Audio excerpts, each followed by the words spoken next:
鎖壁でオーバードーズ、お腹痛くて冷や汗かいて、ものの数分で体がびしょびしょ、マンションの影隠れて自分隠して嘘までついてる俺。食べたけど超美味しかったね、生牡蠣食べて当たったの嘘。モーリー、コカイン、ケタミン、それからもちろん当然で LSD とガンジャリキッドにワックス吐くまで体に溜めて、抜くの忘れて遊び尽くすのが俺のスタイル。コンクリート味わいも満足、さすがに笑えない状況。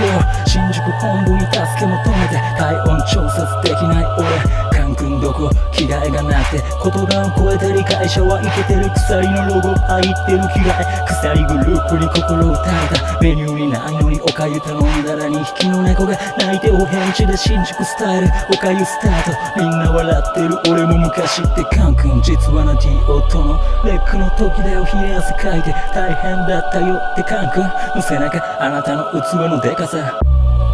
抱えるもんとか実際目で見て感じて触れて思ったこと。アットホームうんちるしたかったな、ポッケにいつもスタンバイ。ガンジャリキッドにワックスいつでもどうぞ。東京の極上もんとか東京のグッドスメルってどんなもんなんですか。初めて歩いた鎖までオールスターで踏みしめた渋谷区東京の路上で職質、ひらめくアドリブ顔パス。薬物はやめろ、ボケてものまね。京都のノリが結構ウケてる。そんなことより逆に物申す人を疑うスタイルはどうなの。そんなの良くないよって伝える。きっとみんな心で分かってる。お勤めご苦労様、笑って手を振る奴らの姿いいんじゃない。仕切り直して鎖目指して寄り道グッドな T シャツケット。鎖に抜ける抜け道に素敵な公園、木漏れ日の中でラップスタート。鎖壁ついても10段階て赤ワイン飲んで鎖グループ新宿スタイル。新宿本部でトライチキン込みベストトレーニングデイ。イージータイムオリジナルスタイル。